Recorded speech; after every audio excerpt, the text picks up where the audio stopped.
तो दोस्तों इस वीडियो में आपको ये बताएंगे कि आप जी पे में जैसे आप ये ओपन करते हैं, आपको हम एग्जांपल दिखा देते हैं, इससे समझ नहीं आएगा। ये जैसे हम खुल गया, ठीक है, इस तरह मैं यहाँ पे डायरेक्ट यहाँ पे ओपन हो जा रहा है। अगर आप चाहते हैं कि यहाँ पर आप ओपन करते हैं आपको यहाँ पासवर्ड मांगे, तो सिंपली करना आपको अपना यहाँ पे जी पे अपना ऑन कर लेना है। यहाँ पे सिंपली यहाँ पे ऊपर जो प्रोफाइल आपको यहाँ पे क्लिक कर देना है। इस पर क्लिक करके यहाँ पे एक सेटिंग ऑप्शन आपको मोबाइल में आएगा, यहाँ पे नीचे सेटिंग पे यहाँ पे क्लिक कर देना है। सेटिंग पे क्लिक करने यहाँ पे देखिए एक ऑप्शन आपका एक और आ जाएगा, प्राइवेसी एंड सिक्योरिटी। आपको यहाँ पे सिक्योरिटी पे यहाँ पे क्लिक करके यहाँ पे देखिए इनेबल लॉक ऐप लॉक को यहाँ पे क्या करना है, इसको इनेबल कर देना है, ठीक है।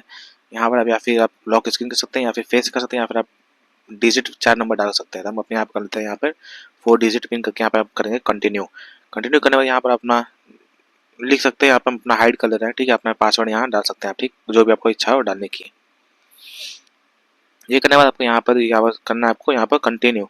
अगर आप अपना मोबाइल ऑन ऑफ करेंगे जैसे कि पावर ऑफ पावर ऑन, तो यहाँ पर आपका यहाँ से हो जाएगा। जैसे हमको यहाँ दिखा देते हैं, आपको यहाँ पर दिखा देगा। सिंपल बस ऐसे ही करना है, वो सिंपल कुछ नहीं करना है, आपके यहाँ पर ऐप लॉग हो जाएगा। तो चलिए मिलते हैं दूसरे ऐसे ही बेहतरीन वीडियो के साथ।